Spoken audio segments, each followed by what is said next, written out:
Now, from WYDC TV, this is Big Fox News at 10.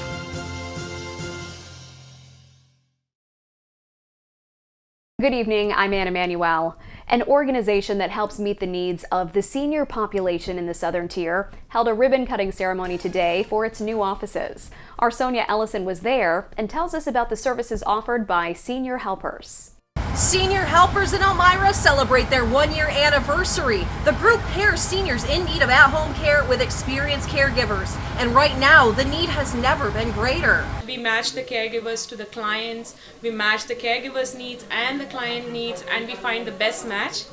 Sometimes it takes a week or two to find a great match, but then we always do. Raja Lakshmi Sankar is the owner of Senior Helpers and a trained physician. She's noticed senior citizens in our area very often end up back into the hospital because proper care doesn't continue at home. Seniors who don't get adequate home care are at greater risk of malnutrition, bed sores, dehydration, infections, weight loss, pneumonia, and more. By avoiding rehospitalization, we increase the quality of life and also quantity of life. Sankar says Senior Helpers is flexible, pairing a caretaker with a senior who needs care based on their individual schedule. So people who are looking for part-time, full-time, overnights, weekends, because it's a 24/7 job, it doesn't mean that you have to fill random hours. Members of the Senior Helpers team say it's a high demand yet fulfilling essential job. There's some people who need medical things. There's some people who need companionship, helping with meals, keeping their house in order.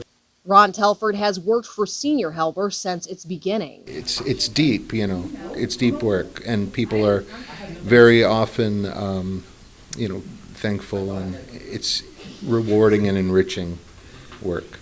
Lisa Rickleton is also a caretaker at Senior Helpers. Bonding with the elderly and the feeling of learning from them what their lives have been like and being able to give them that extra help they need. Elder care is close to her heart.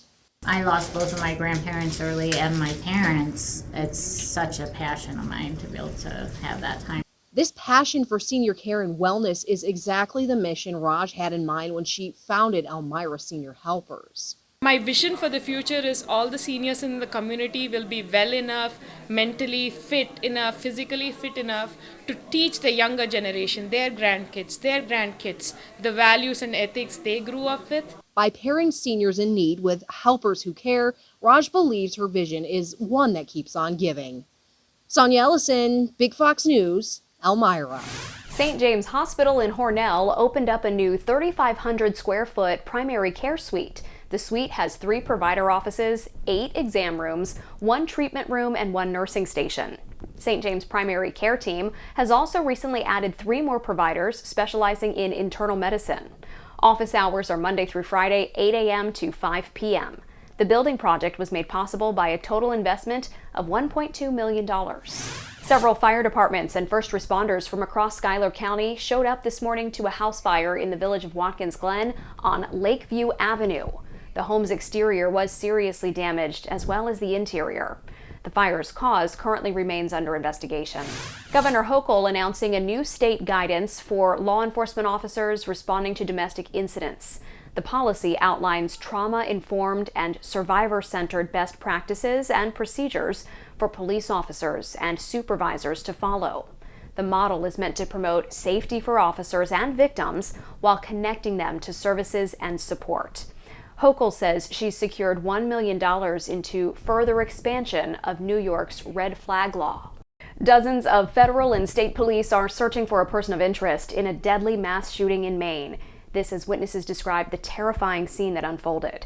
Tanya Powers has more. This city did not deserve this terrible assault on its citizens, on its peace of mind. More than a dozen people are dead and many more injured after a series of mass shootings in Lewiston, Maine, roughly 35 miles north of Portland. A massive search is now underway for Robert Card, identified as a person of interest in the case. Dozens of federal and local investigators are now on the scene. These law enforcement officers, in the face of danger, responded swiftly, selflessly, and with great bravery. Lewiston police say there were 2 active shooting scenes that unfolded just before 7 o'clock Wednesday night, one at a bowling alley and another at a bar. Witnesses recalled the terrifying moment the gunman opened fire. Out of nowhere, he just came in and there was a loud pop. He was holding a weapon. I just booked it down the lane, and I slid basically into where the pins are and climbed up in the machine and was on top of the machine. Meanwhile, the 40-year-old person of interest is believed to be a trained firearms instructor and member of the Army Reserve. Law enforcement officials say he also recently reported having mental health issues, including hearing voices. All this raising red flags for police. This wasn't an overnight decision on his part.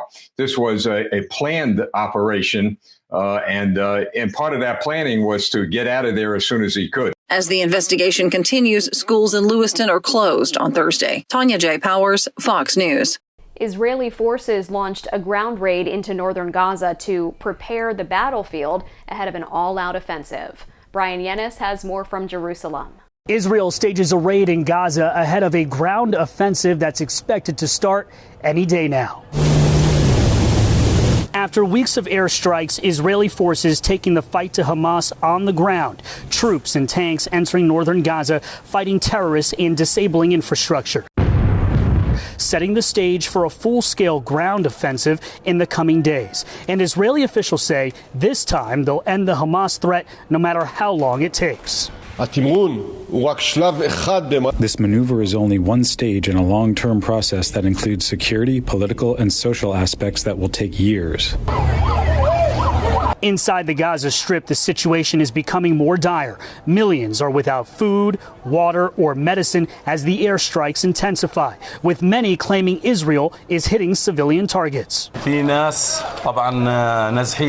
were hosting displaced people. They came here to the camp center seeking safety, but as you can see, the house is gone.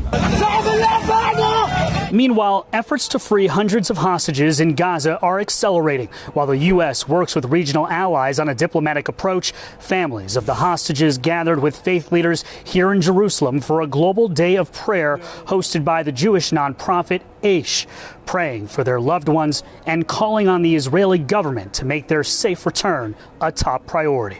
This is such a confounding, difficult problem for the IDF to deal with. At the end of the day, I believe they're just going to have to go in. Officials here tell us there are at least 224 men, women, children, and elderly being held hostage by Hamas. In Jerusalem, Brian Yennis, Fox News. The United Auto Workers Union announcing it's reached a tentative contract agreement with one of the big 3 U.S. automakers. The union says it secured a tentative deal with Ford, which now needs the approval of the 57,000 union members. The proposed agreement includes a 25% base wage increase for workers. Workers will get an 11% pay increase upon ratification. The agreement could signal the end of a 6-week strike targeting select factories run by Ford. What started at 3 plants at midnight on September 15th has become a national movement. We knew we were getting close, but we also knew the companies needed a major push if we were going to make sure we got every penny possible in this agreement. The United Auto Workers Union continues to negotiate with General Motors and Stellantis. Your complete forecast is next. Plus, a look at the decline of home sales in America and what this means for potential first-time home buyers. That's still ahead. Now, your Twin Tiers forecast from Big Fox.